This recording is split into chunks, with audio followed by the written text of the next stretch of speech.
Ladies and gentlemen, this is the 12th and final round. Right hand, Golovkin steps in and down he goes again. Unbelievable. Mayweather makes him pay. What a rookie mistake. A sensational left hook by De La Hoya. It's facts. I'm the best. You know what I mean? Sometimes I don't want to believe it myself, but it's the truth. I'm the best. I'm going to show you how great I am. From Southern California, this is the Last Round Podcast. Welcome back to this week's episode of the Last Round Podcast. We have a special guest, our guest of the week. He was on before. I believe this is his second time here on the Last Round Podcast. He was on about when we talked about the Wilder Fury 3 litigation timeline around that time. He jumped on to give his take and talk some boxing news around that timeline. He's a sports and entertainment attorney, a boxing manager. He was previously with Ring City USA, and he's also an occasional writer, in the sport of boxing, writing articles and stuff like that, opinion pieces. Kurt Emhoff returns to the Last Round. Thank you for returning and jumping back on, Kurt. Great to be here, guys. Yes, I am a jack of all trades, master of none. But yes, do a lot of things in boxing. Sounds good. So let's jump into it so we can get your take, Kurt, into fight reviews this past Saturday, the 2nd of March. From your neck of the woods, Kurt, in New York, from the Turning Stone Resort and Casino in New York, Luis Alberto Lopez gets the 8th round TKO over Rhea Abe. This was for the IBF Featherweight Championship of the World. We know you were tweeting about this event. Kurt, did you catch the main event? And if you did, what did you think about Lopez's TKO win? Yeah, I did. I mean, it was just too easy. I mean, he just seemed like it was a sparring session to him in there. Abe didn't seem to be able to hurt him. And him being a southpaw and moving and being taller and having the reach, none of that seemed to bother Lopez. So, I mean, a really impressive performance. I mean, Abe, is a pretty decent fighter. He's, legit top 10, top 15 type featherweight. And the fact that, Lopez was a walk in the park for him, I was really impressed. I mean, his form is unconventional, to say the least, but he gets it done. I mean, this guy, traditionally in boxing, a tall, moving southpaw is one of the most difficult styles to solve. And he had absolutely no problem with it. So I was very impressed. Mike, what'd you think about Lopez's win? Good win. Like Kurt said, really, the kind of like one-sided. Lopez is good to watch, and he even kind of gave the crowd like, "Hey, come on, let's go!" And then just before he finished him off, which was kind of good for the TV. Good for him. Super unorthodox fighter. Great TV fighter. And the division's kind of red hot right now as well. There's a good few guys that you could match him up with. Kurt, who do you think, or who would you want to see Lopez match up with if you can ideally pick his next opponent or next two opponents? Wow, yeah. Just in terms of style, I mean, was it Espinoza, the kid who beat Rubisi Ramirez? Rafael. I mean, that kid cannot be in a bad fight either. I mean, tall, comes forward, throws a million punches, but also gets hit. He got dropped and was hurt in that Ramirez fight. I mean, very, a great TV fighter as well. So you can't go wrong with that fight. I mean, that fight would produce tremendous fireworks, and however long it lasted, it's going to be a burner. So I'd love that one. I mean, pretty much any Lopez against anybody is going to be a good fight. I mean, He's got power, so you're not going to sit there and he's not only has power, but he's not afraid to stick his nose in there and exchange and just mow you down with that power. So just a really great TV fighter. Do you think there's anybody in the featherweight division at the moment, Kurt, that stands above the rest, or do you think it's wide open right now? I definitely think it's wide open. Ray Vargas is also another one of these giant, featherweights. I mean, just really tall featherweights. They're growing these days. But Shaki Foster showed he's not particularly invincible, and he's been hurt and dropped in fights before too. So he's beatable generally in good fights. Although his fights, he tends to counterpunch and stay back a little too much to be in some burners. He's never really been in a war type fight. Ford looked excellent, and for a kid who usually counterpunches, stayed in the pocket against the puncher. And I know we'll get to that fight, but he was obviously very impressive and is a solid young fighter. I don't think there's anyone. If you asked me 6 months ago, I would have said Robeisy Ramirez, but some guy comes out of nowhere and outslugs him for 12 rounds, outworks him, and I think it's up for grabs. If you had to rate him, I think, Lopez is probably number one, but I'd make him the favorite, but, definitely within a 2 to 3 to 1 range, or maybe 5 to 1 at most, over any of the champs or top fighters. Because he's also been beaten a couple times. So he's not invincible either. Absolutely. And Lopez, as I mentioned, got the win in the 8th round, 39 seconds into round 8. This was his third successful defense of his IBF featherweight title that he won against Josh Warrington in December of 2022. So he's had a nice little run of title defenses. So that's been working out for him. And as you just touched on, Kurt, in the co-main event, probably one of the most, if not the most exciting fight of the weekend, Raymond Ford becomes the WBA featherweight champion of the world as he gets the TKO stoppage win in the final round, reminiscent, I guess, and you tell me if you agree with this, Kurt, of Chavez Taylor. Maybe not as not a lot of eyeballs as much as that, but in a similar way, the last final seconds over Otabek Kolmatov, I hope I pronounced that right, who takes the first professional loss of his career. What do you think about this matchup, Kurt? It definitely made for great TV. It's also emblematic of kind of the four-belt era where you have two kids who are they contenders even? They're almost still prospects. They're like fringe contenders. Very talented guys, but 12, 14 fight, 15 fights. The fact that these guys are fighting for a world title is a little dubious to me. I'm all about the one champion per division, old school kind of stuff. So, but putting that, soapbox stuff aside, great fight. And to me, just a real tough break for Kolmatov, because they say they were talking about on the broadcast that he usually wears a knee brace. Obviously he came into the fight a little dinged up. And then you saw in one of the rounds, he kind of got off balance and, looked like maybe his knee went. But he didn't quite fight like his knee went. But then in the 12th round, like when he got hit with a really good shot, you could see his knee definitely started to buckle, and he was just kind of on one leg. He went down. They didn't call it a knockdown. And then he got, he just couldn't get away from Ford, and Ford was rushing him. And, he hit him, and, he's off balance. He turns around. He's backwards. I thought it was a good stoppage by the ref. You cannot turn your back in the ring.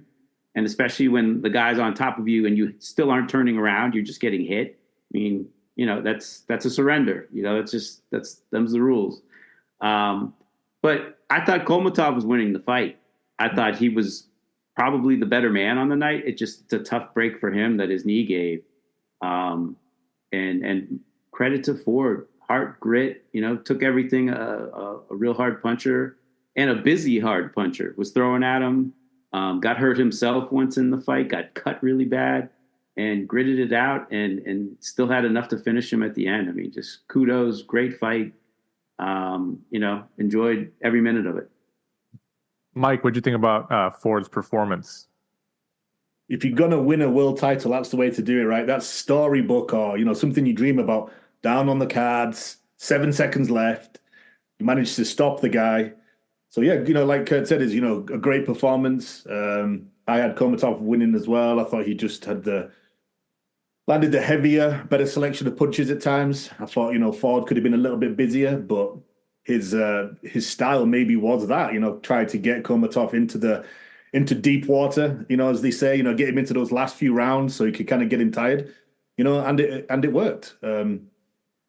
Good performance from him. I'm sure they're not going to give him a rematch. They're going to run away with the title to somewhere else, a bigger payday.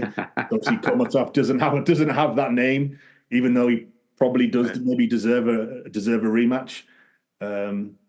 Interesting. There's a lot of good fights, like we just said, in and around the featherweight division. So it'll be interesting to see kind of where they maneuver next. Because, like Kurt said, he's a world champion, but he's still probably a prospect. There is a few things that he needs to work on. So Mike, what Kurt touched on, what got a lot of attention, in addition to the actual win, was that Komatov had turned his back in the final seconds and kind of pretty much caused the referee to step in and stop the fight. Before that, he had fell into the ropes, which some people say should have been counted a knockdown, and some people even talked about a standing 8 count and all that stuff. Do you agree with that was an appropriate stoppage? You've seen it done both ways, right? Some fights you'll see it if it's the third round and the guy's the A side. He'll just give him an 8 count. It'll class as a knockdown because the rope saved him. But probably, unfortunately, because Komatov was probably the B side, the lesser names. Raymond Ford was the American, the matchroom guy, even though it was on a top ranked show. Unfortunately, sometimes it's just the way the cookie crumbles. Either way, I think no one seemed to complain about it, right? Even though. But what do you think, though? What do you think, though? I think you could have given him an 8 count because I actually watched the highlights today before the show, and he was kind of like stumbled against the ropes, kind of had his back turned, maybe because his knee was, gone pretty much. But he was still kind of stood there. And then obviously we don't get an interview with the referee, rightly or wrongly. And if the referee had turned around and said it wasn't the fact that he stumbled, it's the fact that I think his knee's gone and he's effectively fighting on one leg, then I would have been like, okay, that's fair enough, But we don't get that. We don't get that from the referee. Even it would have been good at times if the referee went and told somebody and then they told the commentators, like, hey, it wasn't the fact he turned his back. It's the fact that he's literally fighting on one leg. And that's the way I stopped it. So it's hard to judge. Are you content with either conclusion? You're good with the stoppage and you would have been good with the 8 count? Depending on why he stopped it, yes. So you would want the explanation. I mean, obviously, it helped the situation. It's after the fact, right? So you never know. Did he stop it because of the back, or did he stop it because he's on one leg, or did he stop it because for the last 30 seconds or so, he'd just taken a barrage of punches. Ford was literally chasing him around the ring, hitting him. So it's hard to sum up. It's the fact that we don't get interviews with the referee afterwards, which I actually kind of agree with, to be honest with you. Right. I'm on. I'll go back to Kurt in a second, but I mean, he turned his back, and before just previously to that, he fell into the ropes. I think leading up to that, him turning his back and kind of running away, whether people say he stumbled or not, I was good with it, man. I thought it was an appropriate stoppage, regardless of what the referee would provide in any type of explanation subsequent to the final bell. Unless he said something completely outrageous. But I was good with it. He turned his back. We've had other fights where we've talked about here where they turn their back and we say, you can't turn your back. You can't turn your back. I mean, that's a big rule in fighting. If you turn around and you're essentially going away from your opponent, running away, that kind of indicates that you don't want anymore, right? So it's a combat sport, two gladiators going against each other. Am I right, Kurt, that you thought, like you said, turning his back, it was an appropriate decision to give him Ford the win? Yeah, I mean, I had no problem with it, but I was joking on Twitter, X, whatever it is you call it now, with Dougie Fisher, because Doug didn't agree with the stoppage, And I was just like, listen, I don't have a problem with it. It's a tough break for him. He was obviously winning, and it's last 10 seconds. I said, but what he needed was the referee from Donaire and Inouye 1, who allowed Donaire to walk away and turn his back for about 5 seconds and eventually fall. He needed one of those referees who would kind of hold off. But I think if I recall, I haven't watched the replay today, but I think I recall somebody saying or almost noticing, even before he hit the ropes, the referee was moving towards them to stop the fight. I think as soon as he turned his back and was headed towards the ropes and was stumbling, I think the referee was already moving in to stop the fight. So I don't know. Was that premature? I don't know. Like you said, I mean, turning your back, he was hurt. He's clearly on one leg. How much, the referee may not know how much time was left. I don't know if the 10-second thing had hit at that point. But I don't have a problem with it. Like I said, you turn into the ropes and you're standing up and Ford's wailing on you and you still have your back turned. You don't whip around and hug them or anything. I'm okay with the stop. It's always that mentality from a referee that you think could just think about, if he let it go on and Ford landed that one devastating shot,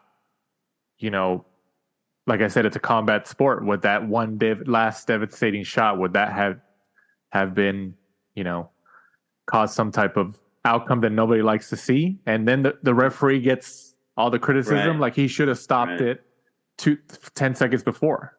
Right. I mean, listen, I agree with Mike. You kind of have to it would have been nice to hear the referee's thought process on this. I mean, listen, I had a fighter, about 10 years ago, Sam Solomon, who defended his world title, tore his ACL in the 6th round and fought on one leg. And every time he caught a jab, he'd tip over and get knocked out. Yeah, we talked about that fight. Yeah. Yeah. I'm just he's 40 years old. I mean, the reason we didn't stop it is the guy, it took him his entire career to win the world title. And he was in there against Jermaine Taylor at the end of Jermaine Taylor's career. That was supposed to be, a relatively easy win. And we knew he was ahead, we felt he was ahead, and we were giving him every chance to defend the title. So, when a guy injures his leg, yes, you can let the fight go on. There's precedent for letting the fight go on and letting it go the distance. Did the referee need to step in because he was injured? No, he didn't. Did he need to step in because he turned his back? There's precedent that you don't necessarily need to do that either. So, but he did stop it. And, there's also precedent to say stop it with a guy, So, I mean, unfortunately in boxing, there's not a bright line rule that referees will follow in that. There's kind of a rule that if a guy turns his back and doesn't turn back around, doesn't want anymore. But Kolmatov was not indicating that he didn't want anymore. But the thing is, he didn't turn back around either. So kind of has himself to blame a little bit for that one.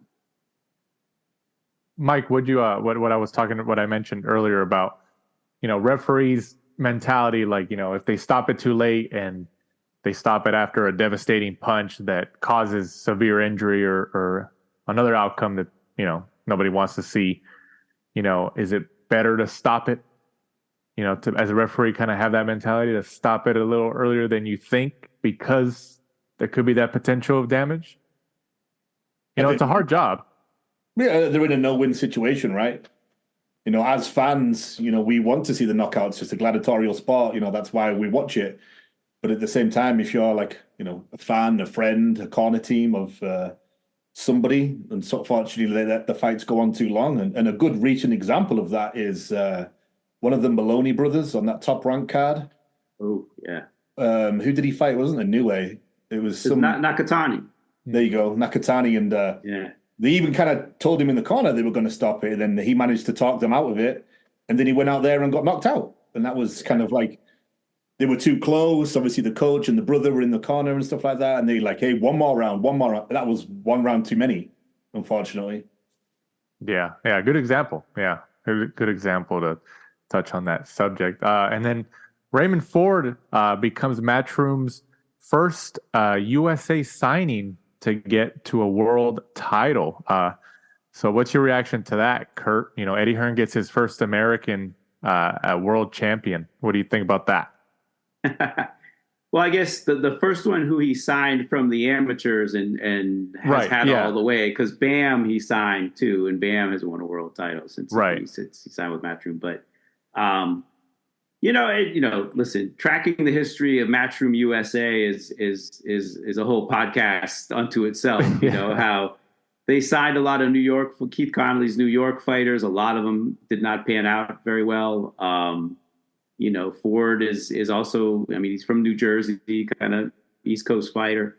And even Ford has had kind of his ups and downs. He had a draw. He's had some close decisions. So, a lot of people were kind of down on Matchroom scouting here. So it's definitely a big victory for Matchroom to say, hey, we got one, finally.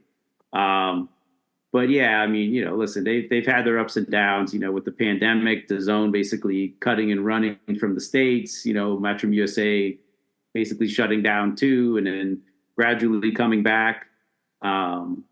It's I'm sure, Eddie's over the moon that one of his guys in the US panned out, and now he's got someone who he can build around a little bit, hopefully. Yeah, absolutely. And also this past weekend, Matchroom USA go ahead, podcast. Mike. Kurt, I think that's a job for you. I would listen. I'd love to do it. Eddie, if you're listening, I get the podcast going in a second. Yeah, to talk about Matchroom. We'll talk to some of the contacts that we have, Kurt. We'll throw your name in the mix. Yep. Why not, man? Why not? And also this past weekend on DAZN from San Juan, Puerto Rico, Jake Paul, a lot of people's Mike's favorite fighter, I would think. Jake Paul returns to the ring at, I guess, the 9th win of his short career so far, with the first round TKO stoppage over Ryan Borland, who takes the 3rd loss of his career. So Kurt, what's your take on Jake Paul now that he's over 10 fights? At the beginning, people thought, oh, he's just doing the YouTube boxing, getting some paydays, getting some eyeballs, And then he says, no, I'm serious about this. He called out Canelo a couple times already, and he says he's serious. He's actually he might be the most active fighter in the sport of boxing. What's your take on Jake Paul right now as a fighter? As a fighter, it hasn't really changed that much. I don't know that the guys he's fighting they're finding, what we used to call Sean Gibbons specials, because Sean had the unique talent of being able to find guys from the Midwest with great records who couldn't fight a lick. So, he's in. Listen, I'll give him credit in that he's trying to really become a professional fighter more so now, instead of just a circus attraction. He is fighting real professional fighters. Now people can't say he hasn't beaten a professional fighter. But, you're kind of waiting. I still get the feeling he doesn't want to do this for a career, really. I think he's still looking for another big spectacle, some sort of cash out. You heard him calling out Canelo, that's the fight he wants. He wants something big, something, and, you can't tell me that probably wouldn't be a massive pay-per-view, he's brought another, sector of the population, the YouTubers. My daughters know who he is. They used to follow him when he just did, his comedy and stuff. And they know when he's fighting. They don't know when anyone else is fighting. So, in a way, I forget, I was on another podcast that said this, but I think boxing's been lucky that Jake Paul chose, boxing instead of skateboarding or something else to do, because he's brought more eyeballs to the sport. He's made the audience for the sport younger. I don't think there's any question about that. And even older people. I know my law firm, when I was talking about some other fight, and their eyes glazed over. I talk about Jake Paul. Oh yeah, Jake Paul and and Fury. Yeah, I saw that. Oh, I thought he won. So listen, I still, he did lose to Tommy Fury. Okay, and he lost. He should have lost wider on the cards, I thought. Fury beat him without question. And Tommy Fury does not have a high ceiling. So as a fighter, I'm not a believer in Jake Paul as a future legitimate world champion. But can I foresee him suckering somebody, into a big spectacle fight? Even a Canelo. I mean, if Canelo doesn't want to fight Benavidez, what is he really doing? So I don't think Canelo will stoop that low just yet, but Brian Garcia is calling him out now. So who knows? I mean, I've always said that the best fight for him would be if he kind of put on a few pounds, put on 20, 30 pounds and fought in Ghana. Wow. Because the UFC, the MMA people would so love to see him get stomped by somebody with an MMA background. I think that would be the most massive crossover fight he could do. So that's kind of where I'm at. I mean, I'm glad he got into boxing. I applaud his earnestness now and continuing it and trying to actually fight somewhat real pro fighters. But as is he progressing? Do I think he's going to be a legit world champ? No, not at all. So, we talked about, and you mentioned how he's been calling out Canelo. He called out Canelo after this fight again. Canelo has said in probably the interviews in the last year or so that he wants to fight probably another 5 years, which is a long time, If you had to guess as of today's date on a percentage that Jake Paul gets a Canelo fight within these next 5 years, what would you guess?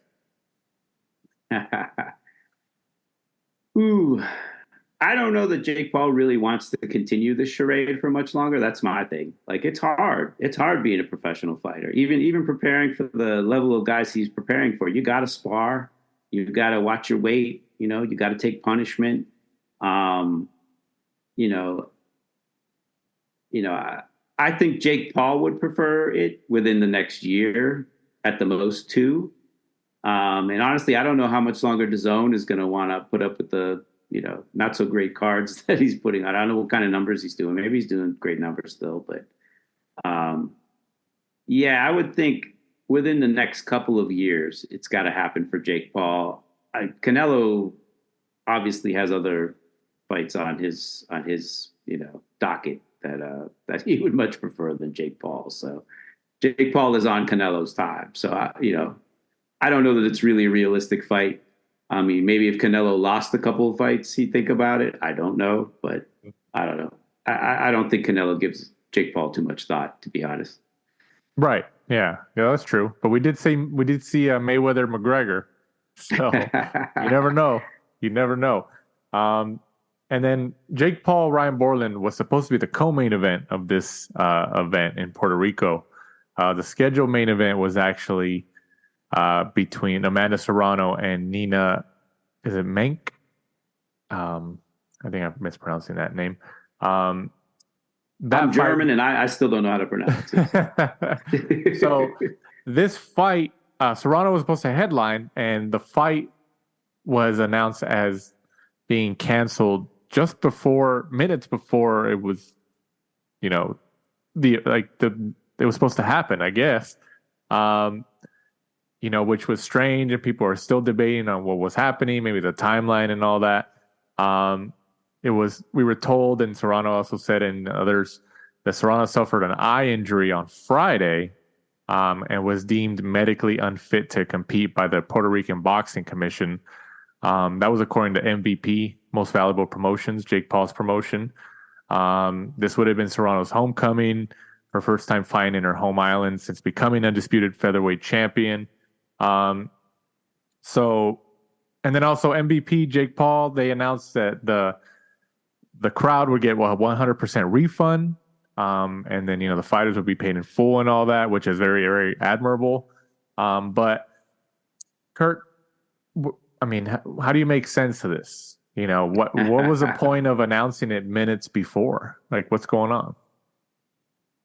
Yeah, they have some explaining to do. I can see if they were battling with the commission, like right up to the bell to try and get her approved. That's really their only defense, because if they knew about this on Friday and the fight was, canceled by the commission on Friday, I think they had an obligation to let everyone know as soon as they knew. But if there was still some they were like, give it a day, maybe, maybe it'll heal up, maybe she can fight, then, I wouldn't put too much of the blame on them. But if they knew and they knew that it was gone, like on Friday, they really should have told people, not to come, because there was not a peep about that. I mean, she showed up in sunglasses, but nobody, said a word about an injury. So yeah, I think that was very disingenuous. The fact that they gave refunds, they did the right thing. But I don't know. I think the right, to have done 100% the right thing. And if it was canceled, they needed to announce that and say the show is still going on, but we will, we'll honor tickets if you want to come see Jake Paul without Amanda. But if you don't, we'll give full refunds. I think that's probably how they should have handled it. Assuming, again, that the commission didn't leave it open-ended and, try and see if Amanda could heal sufficiently to fight on Saturday night. Mike, what'd you think? I think Kurt summed it up, really. Did they wait till the last minute so they could get as many pay-per-view buys as they could? Because it looks was like... it on pay-per-view or regular DAZN? I think was it pay-per-view? I think it was regular. I think it was regular DAZN, yeah. Yeah. I just assumed because it was Jake Paul. Yeah, I mean, he did the right thing. I think, obviously paying people back for the tickets.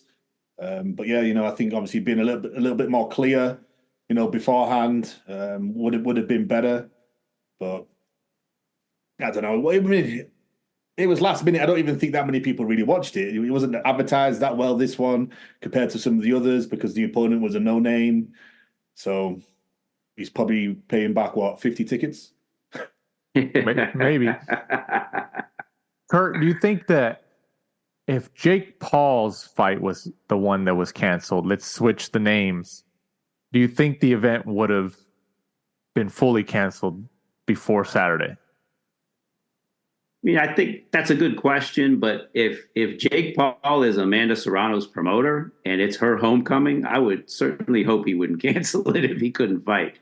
I'm sure there were plenty of people who were there to see Jake Paul, but I mean, we had, when I was at Ring City, we had Amanda fighting in Puerto Rico, in a really good fight against the bantamweight or the junior featherweight champion.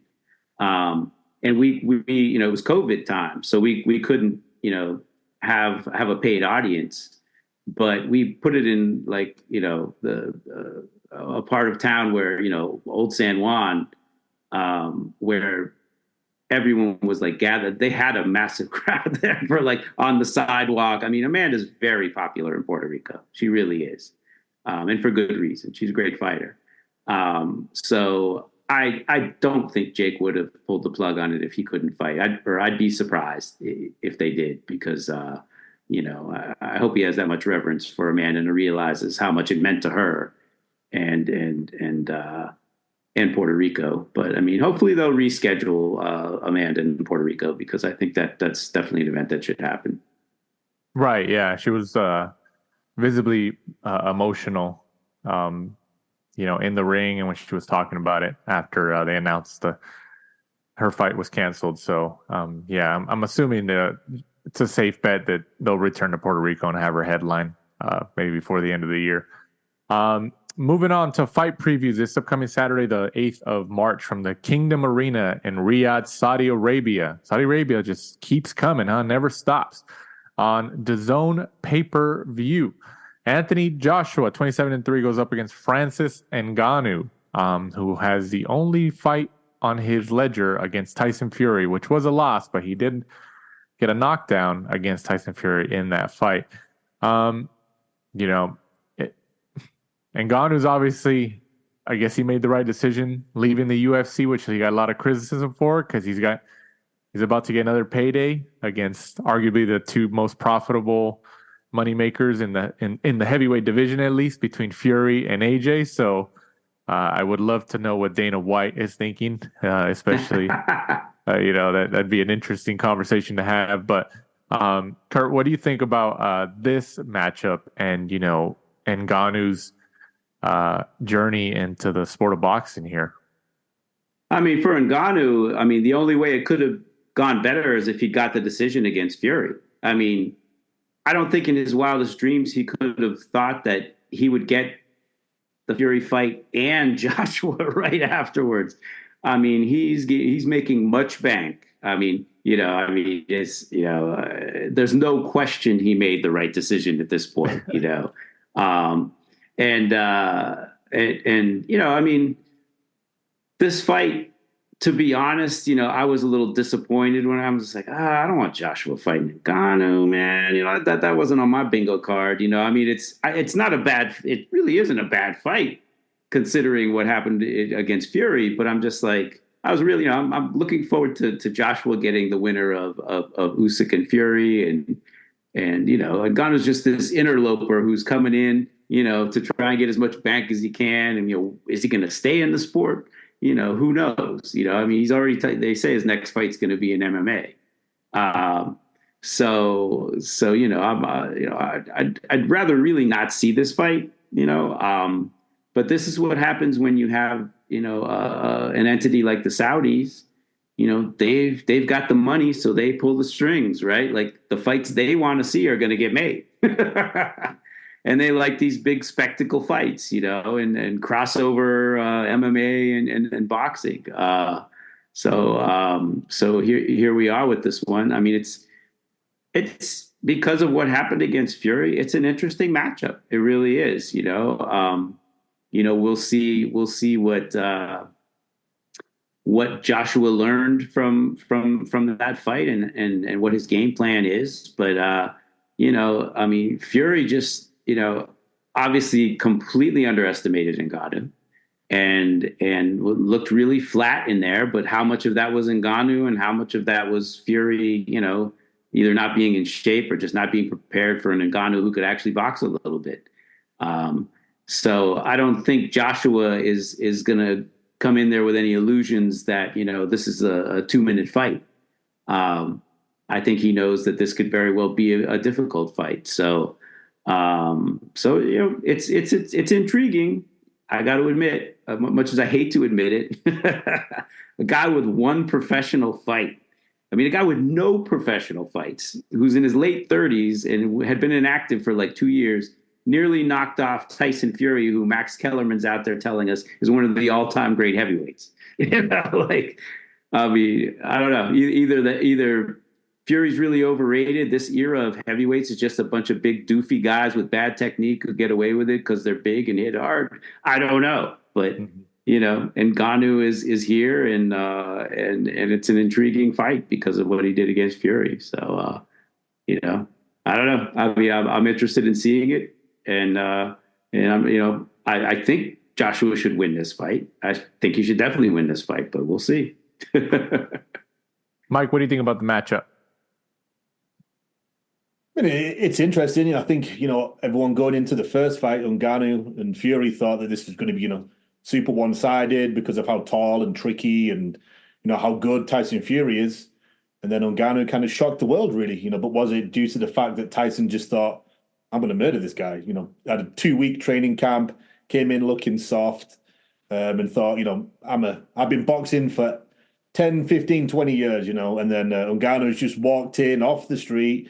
We've seen pretty much every other MMA fighter try their hand at boxing and get beaten up by Jake Paul, who's been doing it for like a year or two. So I'm sure Fury thought this is going to be easy work. But obviously, Ngannou was, better trained and had better hands than everyone expected. At times, he was even changing to southpaw and throwing from southpaw. It shows that he obviously did have some type of, boxing background going into it. I think now that we've got those that tape, which can show what he does, gives Anthony Joshua and Ben Davidson something to look at, something to work from, and I think it should be easy enough work for AJ. But we said that the first time, Ngannou could shock us all again, I guess, and then get a third fight against someone like Deontay Wilder and walk off with like 100 million. He's faced the three best heavyweights in the last like 5 to 10 years in 3 fights. But yeah, I think Joshua will go in there. He seems to be settled well with Ben Davidson, and probably take a round or two to work it out, because Joshua seems to be a bit of an overthinker. So I think getting in there with someone as big and as scary looking as Ngannou, it's going to be interesting, just to see what they do. Because if I was Ngannou, who's got everything to gain, right? I would just rush him. I would just go in there, start throwing haymakers at AJ, because he does get a little bit scared, when the pressure's put on him. We've seen that before. He's been knocked out and never ever has looked as confident, after that fight. And I think I said this at the time, but I think people are kind of the performance against Otto Wallin, everyone seems to like overrate, because he fought him in the amateurs and Otto Wallin was his sparring partner. And the thing that AJ's always seemed to have struggled with is the fact that he gets in there and he kind of like overthinks and he gets a bit worried. But he didn't have that against Wallin because he knew him so well. So everyone was kind of giving Ben Davidson the praise, like, oh my God, he's back to, AJ, the first few fights where he's a smashing machine. And I'm like, yeah, but you haven't thought about that, because look at Jermaine Franklin, he was a nobody. But because he'd done so well against Dillian White, AJ was still kind of overthought it, went the entire 10 rounds or whatever it was at the time, and won on points, if I remember correctly. So, Ben Davidson seemed to have got a lot of this praise where people kind of haven't looked at it, I don't think, in the way that they should.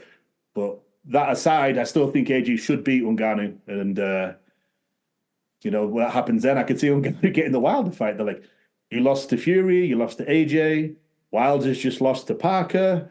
Boom. And he gets 3 unbelievable paydays. And he could just walk away and retire. Doesn't have to go back to MMA.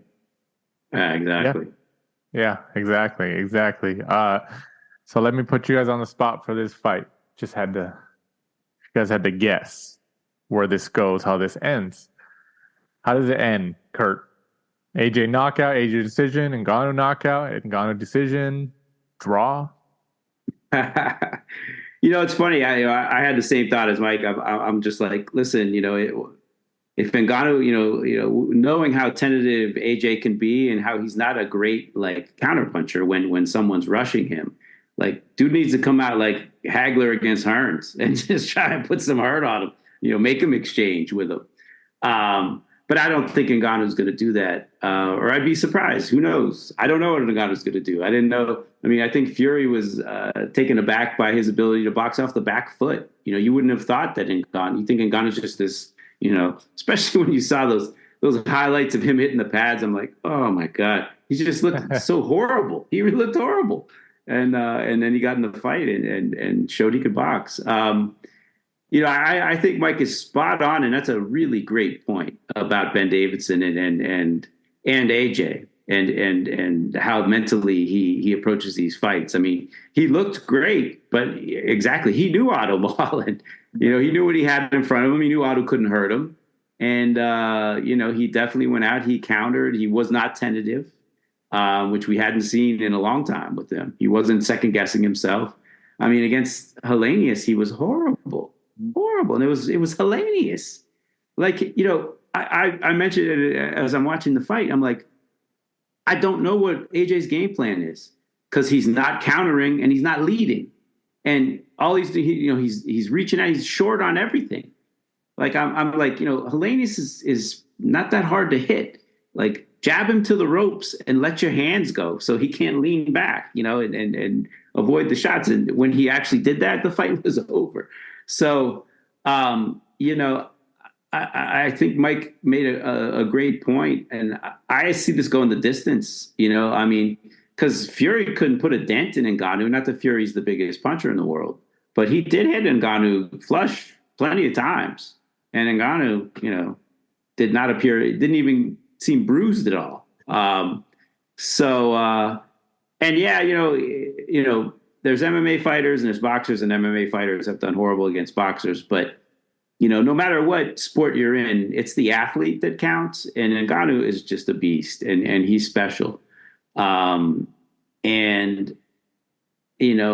see what style. I mean, when he came forward against Fury, though, he was very awkward. He was very wide, and he didn't catch Fury with much. When Fury laid on the inside, and he did not do that much, because when he did, Ngannou lit him up to the body and you could see Fury felt all of those shots. So I don't see Joshua rushing him. I see Joshua trying to be very patient and also trying not to fall in like Fury did and get hit with that counter hook. So yeah, I see this as a long range fight, a tentative fight on AJ's part, using the jab a lot, trying not to get hit with counters, and maybe not the most exciting fight, but I think AJ will win a decision in this one. What do you think, Mike? How does it end? It's an interesting one because under Ben Davidson, you do see at times that he does come up with some master game plans. You've seen it. Devin Haney's given him credit. Tyson Fury, AJ, I think, has confirmed that he's going to stay with him. Lee Wood, he's done some of the performances you've seen from Lee Wood, like, using certain punches at certain times, which they've got from tape.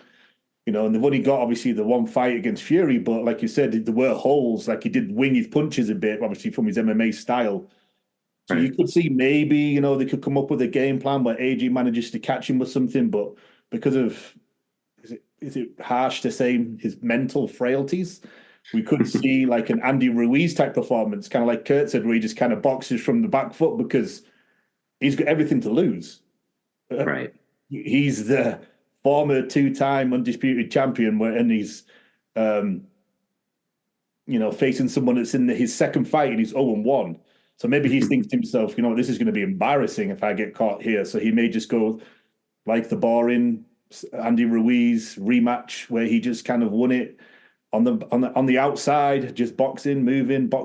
Because if they do get into like a big fight and then it gets to the later rounds, AJ gasses out constantly because I don't know if I should say it, but I spoke to like Rob McCracken. I think he said it in interviews where AJ doesn't want to do the road work and stuff anymore. He's got too big. He kind of picks and chooses what he wants to do in camp, and I don't really see Ben Davidson being a taskmaster where he's like, you know what, like I'm freaking in charge here. You get your ass outside and run around the building 100 times. I could see him kind of letting AJ get away with that sort of stuff. So I don't know if we go to the later rounds, we could see an upset. Yeah. No, yeah. Yeah. Either way, it is intriguing. And, sometimes these MMA boxing crossovers like that aren't as intriguing. But I think Ngannou, after his Fury performance, even though he was on the losing end and, just the freak of nature that he is, obviously, two big 280-pound bears just hugging each other, gasping for air. Yeah. Yeah. Some of the heavyweight fights we used to see in the 90s, Yeah. I thought Ngannou kind of gassed a little bit at the end of the Fury fight too. Like if he had pressed Fury a little more, it'd been interesting to see what happened. But he just didn't. He just stayed at that kind of steady 25, 30 punches around pace. He didn't push it too much. So not that I know, but when you carry that much muscle, Kurt, I'm sure it takes a lot of energy. So to move it. Absolutely, yeah. The only guy I've seen built like that, who wasn't nearly as big, but who could wing it for 12 rounds was Ibeabuchi, and he was crazy. There's a good book on him. A good book. Yes. Yeah, I haven't read it yet, but I mean, I was in New York City when Cedric had him, so I've heard all the stories from Eric Botcher and various people and Cedric himself about Ibeabuchi. So it's crazy. Also on the card for the WBC Featherweight Championship, another Featherweight Championship. Somebody you just touched on a couple minutes ago, Kurt, Ray Vargas, when we were talking about the Featherweight division, 36-1 goes up against Nick Ball, 19-0. So this should be a pretty interesting matchup. Mike, what do you think about this matchup? Little and large. It's going to look like two different weight divisions get in there. Exactly. Yeah. Well, Vargas is just, we talk about freaks of nature, especially it's the Mutton Jeff. There it is. Yeah. I'm not the bit. Vargas uses his size very well. But I think, like Ray said earlier, he's not in the greatest fights, unfortunately, but it's very effective because he's so tall and so skinny, and how he manages to make these, lower weight divisions is beyond me. Nick Ball, more explosive, good fighter, someone that's probably, is it harsh to say? I think everyone thought maybe he'd be like British, European level. Now we're seeing him in Saudi Arabia fighting for the WBC title. So, personally, I'd love to see Nick Ball win just due to the fact that he's better to watch, more explosive, good TV fighter, big, strong, everything that you like to see, you know, in somebody that you're going to stick on like an undercard that's going to grab the attention. But Vargas is just experienced, you know, uses his natural size and reach and stuff so well. But he's getting older, and I think hopefully, you know, Nick Ball manages to get on the inside and, you know, just goes to the body. I mean, he's got a lot to hit, so you know, hopefully he can, you know, go to the body and then eventually go to the head. And I'm going to go for a Nick Ball stoppage. Oh, okay. What do you think, Kurt? How does this fight pan out? That's a bold prediction right there. That's what I was thinking too. Maybe you're onto something. I mean, I guess too, you have to wonder. I mean, again, with Vargas's size and how long he's been at the weight, and the fact that he moved up, and this is his first fight coming back down, that works in Nick Ball's favor for sure. Yeah. I'll be honest, I haven't seen a lot of Nick Ball, but you know what I've seen. I mean, he's a solid fighter. You know, takes advantage of his size. You know, Vargas is just really difficult for those smaller guys. You know, it's one thing to say you want to get on the inside, but you know, Vargas throws a pretty wicked uppercut. You know, he's got a very active jab and moves well. But yeah, I wouldn't underestimate Ball in this one. It's going to be an interesting fight. I don't see it being a knockout. I see it going the distance. And if it does go the distance, unless Ball is able to, you know, wear Vargas down a little bit, I probably see Ray taking a, you know, close but unanimous decision in this one. And then another heavyweight matchup on the card, Zhilei Zhang, 26-1-1, goes up against Joseph Parker, 34-3 for the WBO interim heavyweight championship of the world. Parker just, you know, beating Wilder. He said that his last couple fights, he's had a pretty good little run here. You know, he had a couple losses, obviously, within the last couple of years, but Parker, you know, the last couple of years, or the last year or so, he's been on a pretty decent winning streak, and especially the Wilder win. You know, I think a lot of people weren't just hoping Wilder would win, but that Wilder would take the win so he can set up an AJ fight. But obviously, Parker spoiled those plans. Mike, what do you think about this matchup? Like I said, before we did the Wilder fight, I think he's overrated, Parker. And I think, luckily for him, it was a perfect storm of the fact that Wilder had been out for a long time. He'd lost. His interview afterwards kind of gave a lot away. The fact that, like, I think he was saying along the lines of, like, he pretty much like Rocky. He'd become civilized. He'd been away. He's looking after his kids. He'd done those crazy mushrooms that Joe Rogan always talks about. Yeah, he kind of like lost it all, and you could see that because he kept doing some of the things that he used to do, but where was the backhand? Where was the explosive thing? And the only time you ever saw it was in the 12th round, and that did kind of scare Parker at times. But it was 11 rounds too late, so I don't know whether it was that or whether it was Malik Scott had tried to add too much to his arsenal, where he should have just been like he was before. Everything was about setting up that backhand. It used to be, but like, you know, Malik had tried to add a bit more movement, a bit more jab and stuff like that, which didn't seem to work from that fight, from what you could tell. You know, and Parker, to me, he's never, he had a boring, he potentially lost the fight to Andrew Ruiz when they won the WBO title. He had a bad fight against Anthony Joshua, who he didn't really throw. He fought Chisora twice, where I think he probably lost the first one. He got smoked by Joe Joyce. And I think he's just massively overrated, and we all just love him because of his COVID interviews.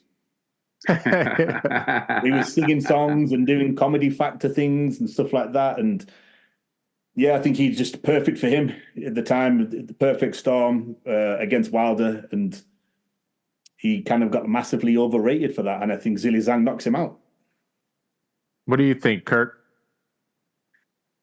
This is, I think it's a really, really interesting fight. You know, I agree with all that Mike said. I mean, I think, you know, Parker definitely caught Wilder at the right time. I mean, I know Wilder had been in the gym. I mean, I know some people out in Los Angeles who said he was in the gym like for a year, but it's different being in the gym and actually being active and fighting. And I mean, for an older fighter to be that inactive, and taking a tough fight overseas, yeah, Wilder just, I mean, as it is, I mean, Luis Ortiz outboxed him for rounds and rounds and rounds.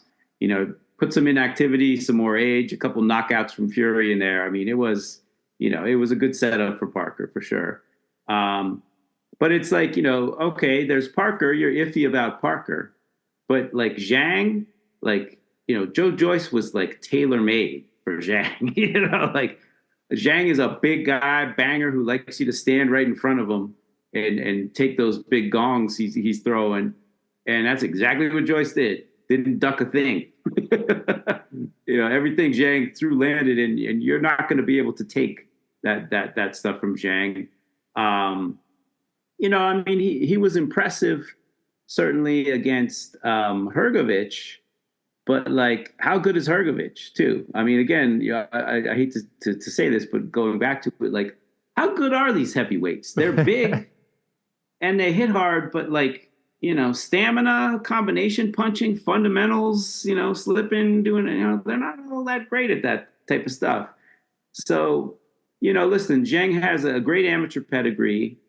Obviously can knock down a wall with his shots. I mean, he dropped Hrgovic and he beat the crap out of Joe Joyce twice, but those were two straight up big guys, big targets. Parker is a smaller heavyweight with, I mean, he's only 32 still. It seems like he's been around forever. Yeah. Pretty decent hand speed. And Zhang not known for his hand speed. So to me, this is a really intriguing matchup. I mean, I don't know how good Zhang really is, I mean, he did fight a draw with Jerry Forrest, I mean, there was health issues involved. So there's a caveat with that.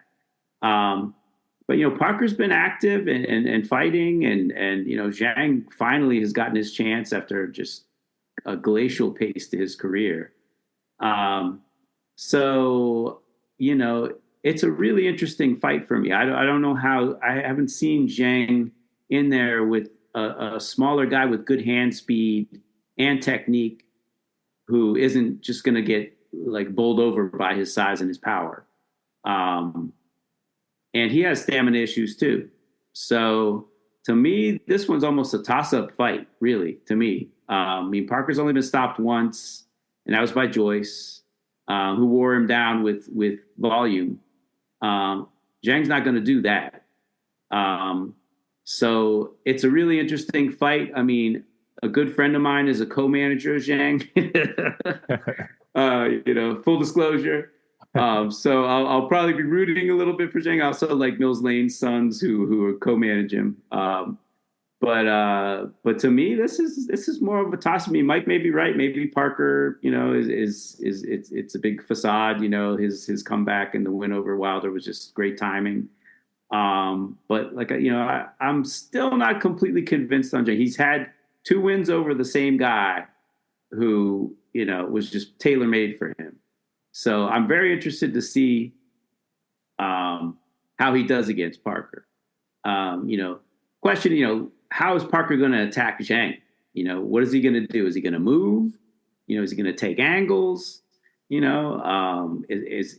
going to try and do what he did against Wilder, which is just kind of fake aggression and ambush him with attacks and try and tie him up.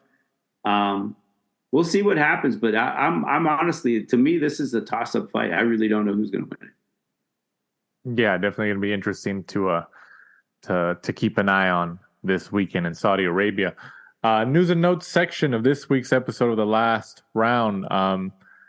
Ryan Garcia, we talked about just before we started recording. Obviously within the last week had the press tour with Haney in New York and then LA. And then Ryan just starts on this barrage of social media posts that were just strange. And he releases a video today, as we're recording this, earlier today, saying that his phone was hacked or it was taken. He doesn't have his phone. He doesn't have access to his bank account or his money. I don't know. It just got that video just made everything stranger. So,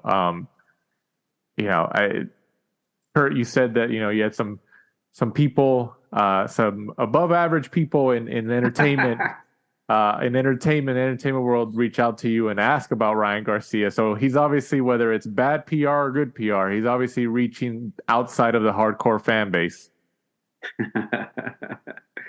Yeah, obviously, Ryan is a very popular fighter, and Haney Garcia appeared to be a really good fight, right? Especially, with their amateur history, they were 3-3 in the amateurs, and Ryan didn't look great, but didn't look bad in his last fight, and he fought a pretty tough guy.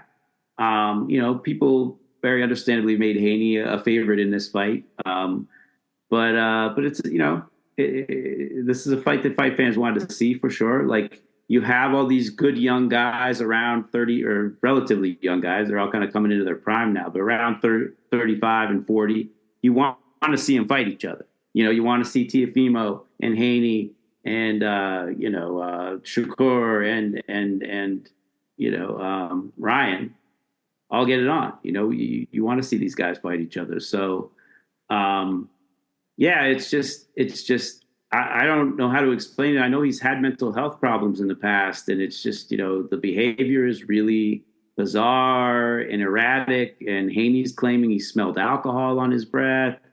You just kind of wonder with Ryan being at war with his promoter and, feeling like people are against him, and then now the pressure of actually taking the Haney fight, if he's cracking a little bit, and I don't know, man. It's really unfortunate because this is definitely a fight fans type fight. I don't know how, I'm not a psychologist. I can't explain the behavior.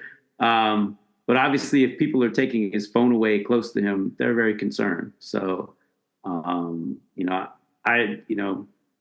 don't know. I don't know what the right thing to do here is. I don't know. Yeah. Do you cancel the fight? Do you let it go on? I don't know. I don't know what the right answer is. I'd like to see the fight, but I'd also like to see a Ryan Garcia who seems a little more in control of himself in the fight. No, absolutely, yeah. Because who knows? Maybe these moments are just too much for him right now, and it's not good for his overall health. So, I don't know. People think that Barboza is going to step in. Honor Barboza is on the card. He's already said that he's technically tapped in to step in if one of the fighters doesn't fight in the main event. So, and I wouldn't mind seeing Barboza, regardless if Haney or Ryan has to come out and the event still goes on.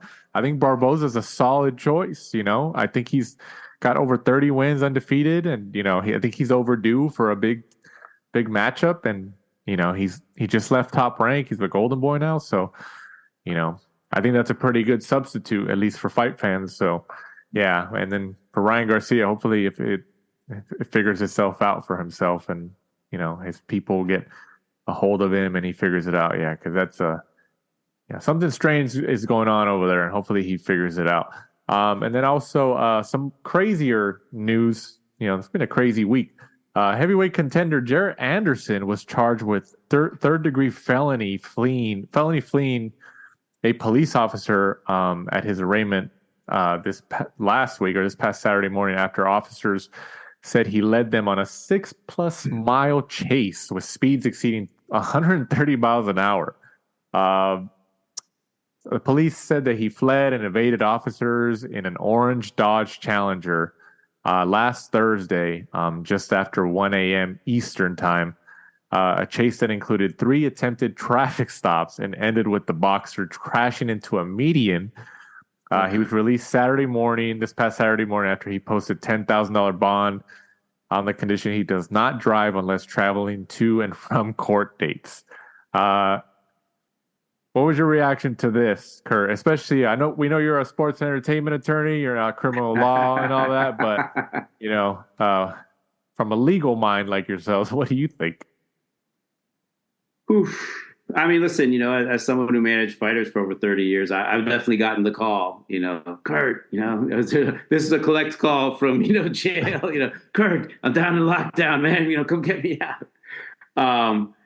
What can you say? It's just, he's a kid who's got a lot of promise, and, but obviously some sort of demons too, because he just seems, this is like strike number 2 in a relatively short period of time. Again, very concerning. You hope that he can get himself together. I mean, I don't, like why he started. I mean, were the police even like interested in him, or were they in the private? I don't know all the facts. If they were in the process of pulling him over when he fled, or he just like was traveling, saw the police, and then just started speeding up. I mean, I've kind of heard that that's what happened. From what I read, it's like he had a camera on the back of his car, and it was like he was tempting them because he wanted to record it. So he kind of saw them and then sped up kind of so they would chase him, according to what I read. That's insane. That's a really bad idea, man. That's a bad idea. That's just, I mean, police do not like when you run away from them. They I mean, I don't know. I've spoken to some cops, not all, I'm not going to generalize about police, but yeah, I mean, just a few cops I've spoken to about having to chase somebody. They're basically like, that's carte blanche to just deliver a beatdown. When someone's resisting arrest and runs, like he put his life into his hands doing that. I mean, and going 130 miles an hour. I mean, come on, man. Like just very bad choices. Hate to hear it. Very promising heavyweight, and who's got you would think a very bright future ahead of him. Should not be toying with the police. It just you just shake your head. I mean, I'm sure Top Rank is just really frustrated because they put a lot of time, a lot of money, a lot of effort into promoting him as the next great heavyweight. And you just can't have these incidents. It makes the public turn against you, makes people turn against boxing.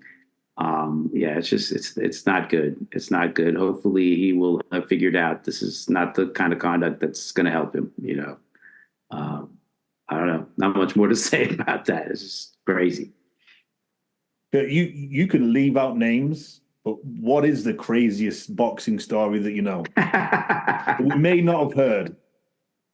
I can tell you. Well, all right. I will leave out the name. I will say it was someone who was a world championship, who went on to win a world championship. I represented them, and early in their career, they were at some sort of like fair or something. I don't know. There was some sort of thing.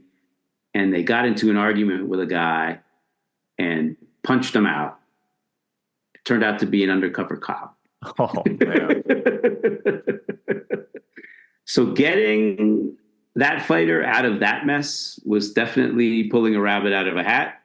But thank goodness there was no jail time or any severe repercussions. But that one was just like, oh shit. they called you to get bailed out, or that one wasn't one. That one wasn't one where I got called to be bailed out, to bail him out. But yeah, that was one I was informed of and a little bit involved in. I mean, he got I'm not a criminal attorney, so other attorneys took care of that, but that one was just like when I heard about it and was talking to the promoter and everyone about it, I'm just, you're just like, that's just stupidity. You got, fighters got to know better. People will provoke you and you just got to walk, it's hard. I know it's very, very hard, especially when you're young. The hardest thing to do when you are a young man is to think when you're angry. It's so hard. It's hard to walk away. It's hard to have that, your good conscience win the day. But in that type of situation where just don't get into street fights. Don't bait the cops and have, just you gotta be able to think clearer than that and be smarter than that. But yeah, that was about the craziest one because that one was like, I don't know how the hell we're gonna get out of this one. Like his career's done because he's done, and thankfully he wasn't, and he went on to become a world champion, and for the most part stayed out of trouble. And then also leaving the best for last. Like I said, it's been a crazy week, 2 weeks in the sport of boxing. Canelo Alvarez, over a week ago now, maybe a little less, there was reports saying that he got out of his PBC contract and that he was leaving PBC. He was only going to do the one fight out of the 3-fight deal that he had agreed to. And then, there was speculation that he was going back to DAZN and Eddie Hearn. Then Eddie Hearn did an interview and he was all energized. He was saying, "Oh yeah, PBC is gone. How are you going to lose the biggest star in the world?" Eddie Hearn seemed pretty excited about it. And then recently there's been reports that Canelo and Al Haymon are back at the negotiation table. And Jaime Munguia is at the top of the list for the fight for the opponent in May. And Canelo seems like he's probably taking offers from different broadcasters. What's your take on this whole situation? I'm sure you've seen fighter contracts in your career, being a boxing manager and all that. Kurt, what do you think if you just had to speculate? We're all just from the outside looking in here and just reading certain reports and, believing what we hope, what we know, or what we think is real and all that. What's your take on this? You think Al Haymon let Canelo out of the deal voluntarily because he's like, oh, I want to keep a good relationship with this guy? Or do you, was there a clause in there? What would you think? It's really hard to know without seeing the contracts, because, I was pretty surprised when I heard that PBC just let him go. They had him under a 3-fight deal. They just did this deal with Amazon.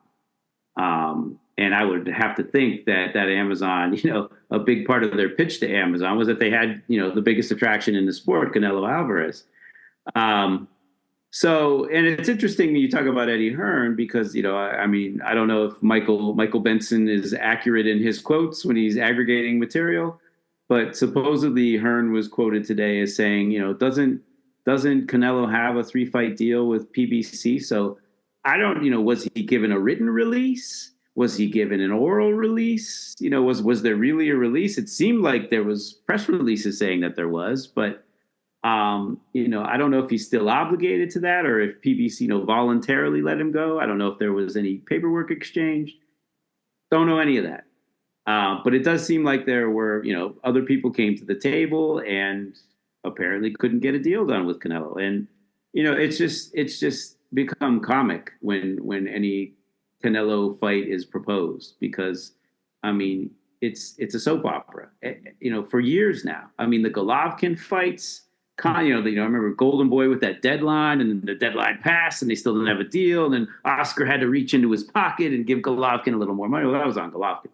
But, Canelo has missed Mexican Independence Day a couple years because he was, just making it excruciating to negotiate a fight with him. So, I have absolutely no sympathy for Canelo in this situation. Apparently he doesn't want the fight that everybody wants, the Benavidez fight.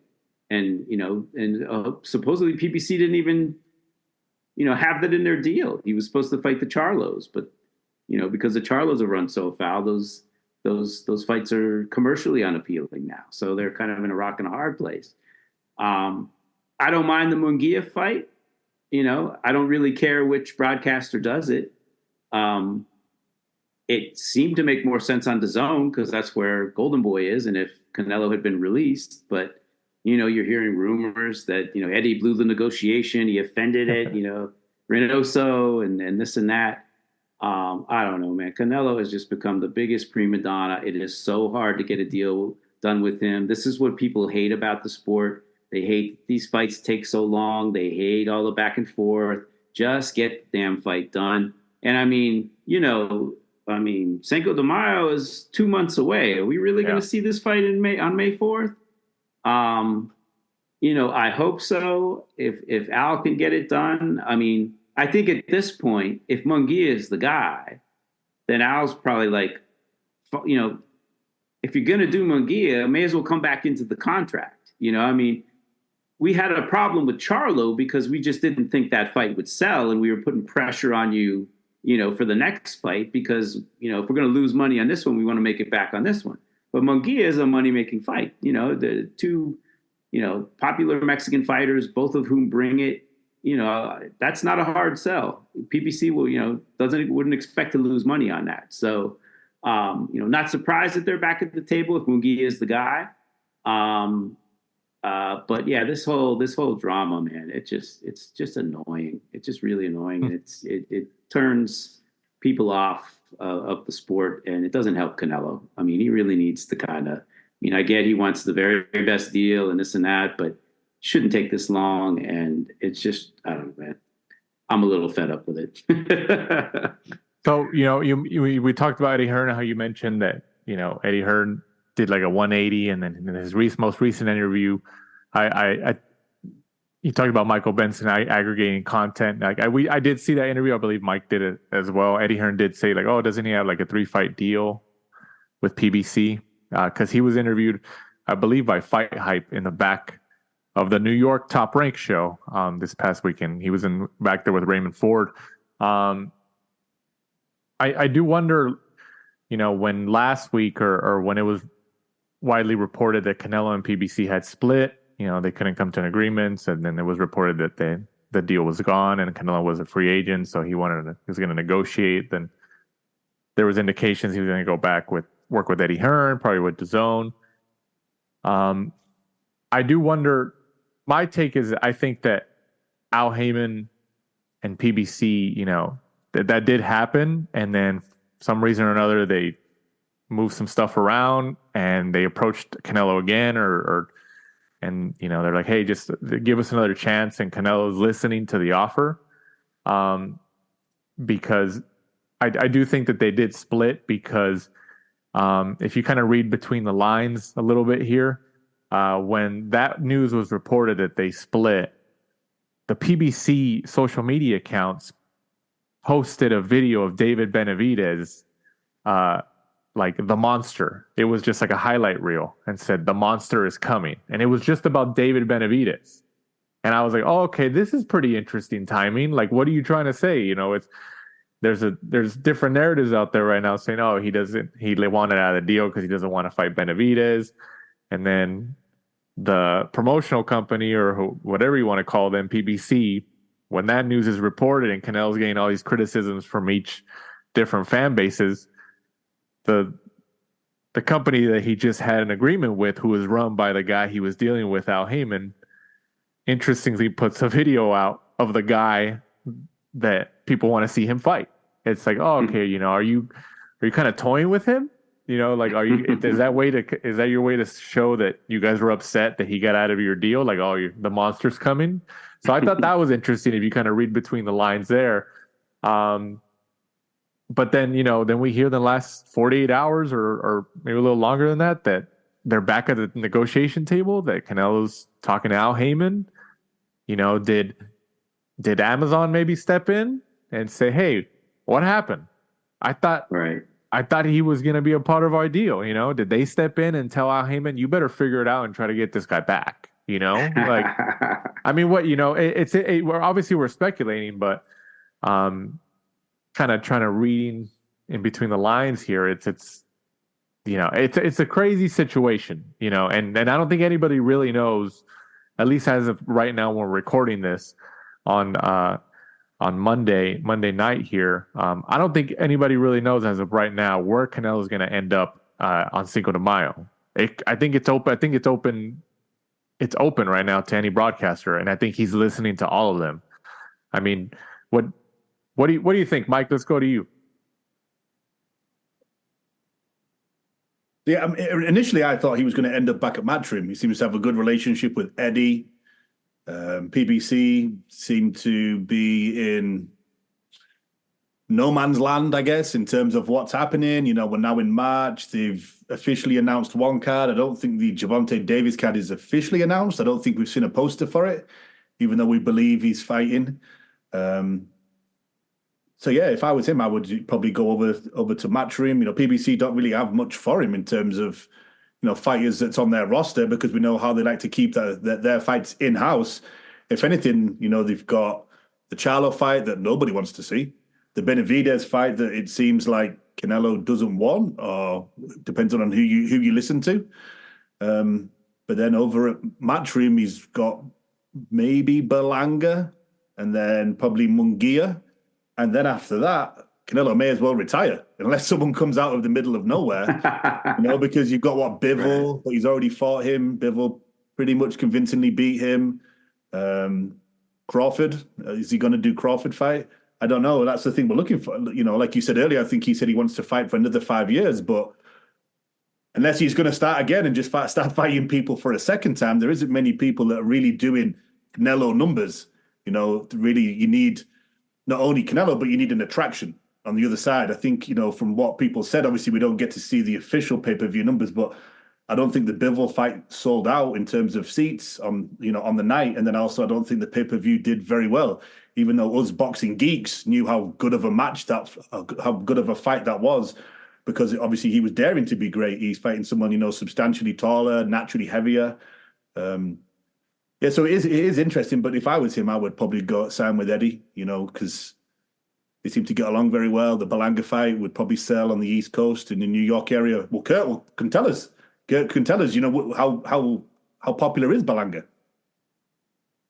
I mean, he was a lot more popular when that knockout streak was going. I think he's lost a little bit of steam, but no, I mean, the Puerto Rican fans would definitely get behind him for a Canelo fight. Like, wherever you put that in New York, that would sell out.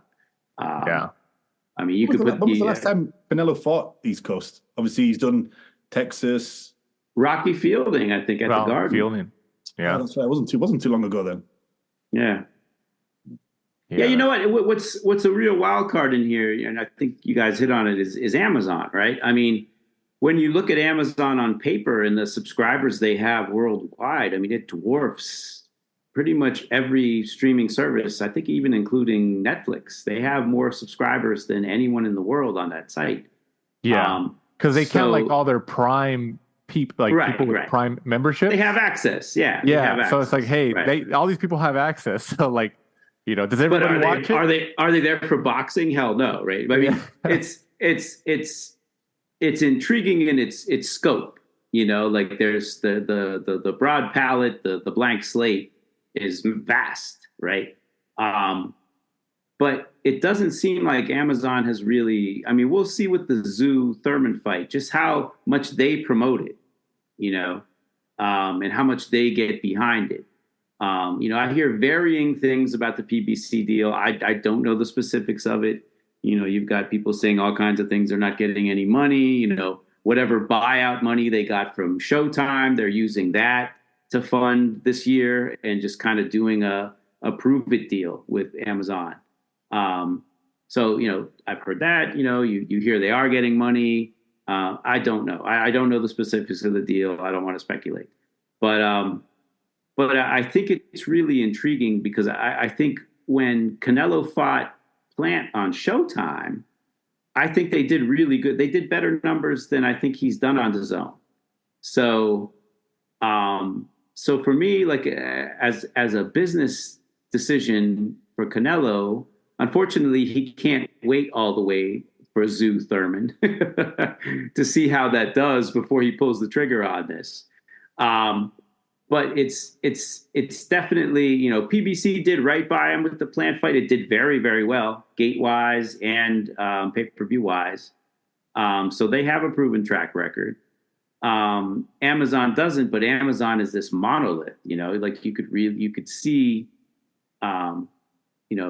hopefully there'll be some benefit from PBC or for PBC going there. So, he's got some interesting things to think about. There is some positive on the PBC side, and if they're willing to reach out to a Munguia, why wouldn't they be willing to reach out to a Berlanga? Although it doesn't seem like they wanted to do that. I think on the last fight they want to do either Crawford or Charlo, although Crawford's no longer with the PBC allegedly as well. So that's what they say at least. Yeah. So DAZN theoretically could get, both Munguia and Crawford on their network with Canelo. So everything is up in the air. It's a mess. There's no certainty. We don't know what's going to happen. It's a typical Canelo negotiation. We'll see what happens, but I don't know. I really don't know at this point. It seems like PBC does have the inside track just from the parties involved. Their indications seem to be that PBC is the front runner, but with Canelo, you just don't know. Yeah. I think everybody could say one way or the other, like, oh, PBC's back in the mix. Amazon's going to get the fight. I think as of our recording, I don't think anybody really knows what's going to happen. It's like that crazy of a situation in the span of 1 week, 1 week and a half. I think every broadcaster and promoter right now has a decent shot as long as they can put up the money and provide. That's pretty much what it is, right? There you go. There's another wild card. I heard someone who is more follows MMA, but has knows people in both sports, and they were saying that the Saudis were really interested in Canelo. Yeah. I could see him fighting over there sooner than later too.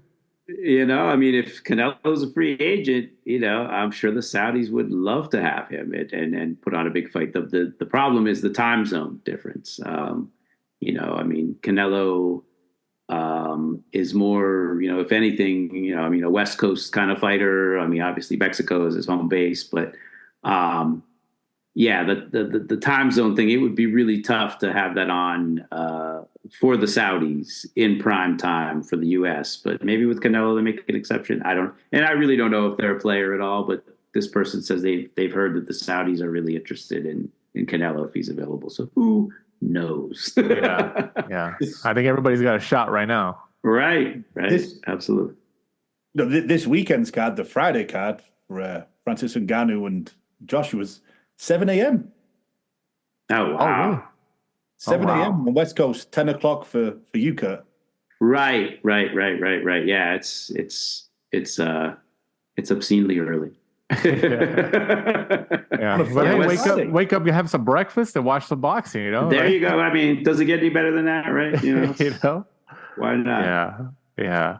But what a crazy week in the sport of boxing with all these different stories and from one end of the spectrum to the other end of the spectrum, negotiations, health-wise, fleeing from the police, and then our usual previews and reviews of fights and news. You can't say boxing's ever boring. Sometimes there's slow weeks, but it always picks up eventually. So, Kurt, obviously we appreciate you jumping on again here on the Last Round podcast and providing your insight into the sport. Before we finish up here, go ahead and let the fans and listeners know where they can find you and follow you and, what you got coming up, if anything, or is it just now working, dedicating all your time at your law firm? Yeah, pretty much. I represent some people in the sport, for sure, but it's more, I don't represent fighters for the most part these days because my firm doesn't really want me to. They'd rather me bring in, promoter and manager clients, because they feel those are the bigger fish. So I'm pretty much out of the management game, but never say never. Never say never. But yeah, I guess on social media, the place I talk boxing the most is on X. So I'm at boxing_ESQ.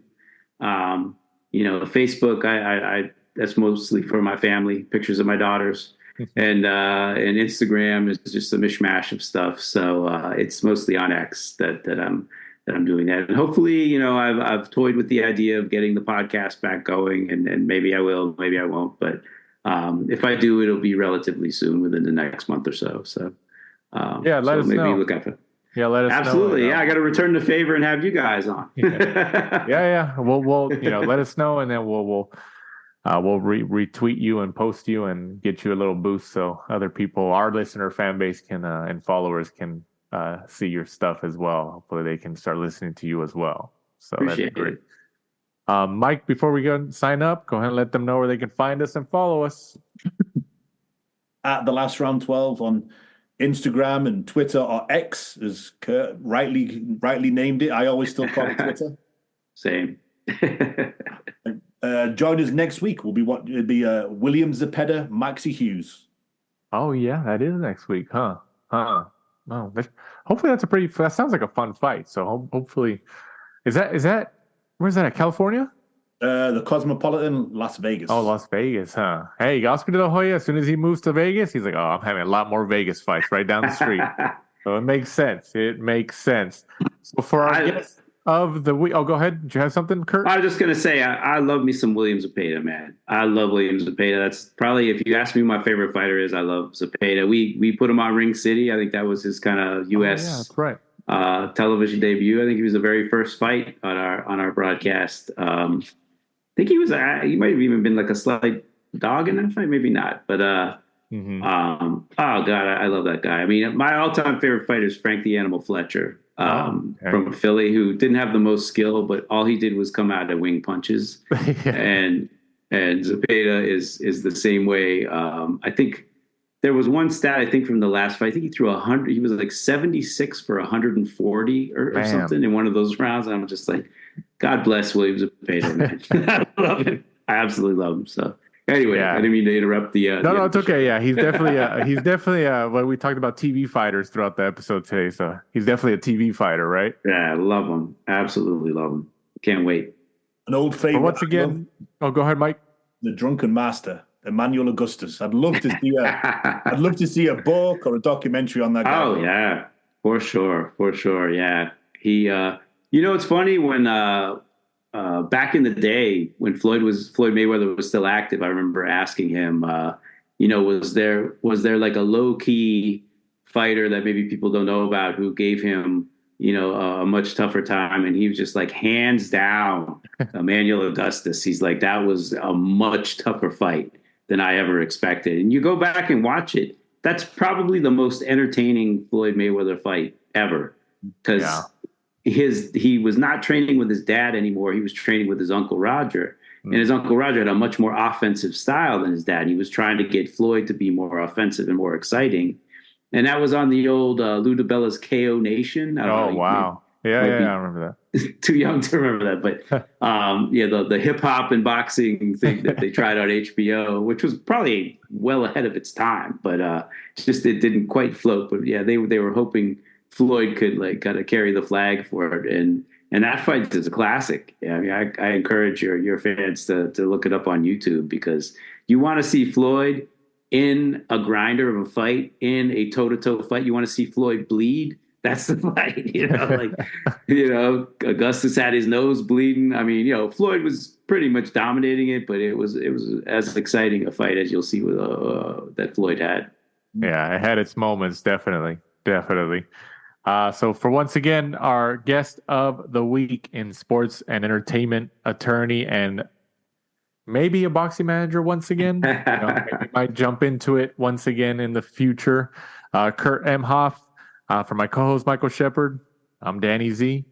This is The Last Round. Thanks for supporting and listening to the show. Follow us at The Last Round 12 on social media. Rate, review, and subscribe. This is The Last Round Podcast.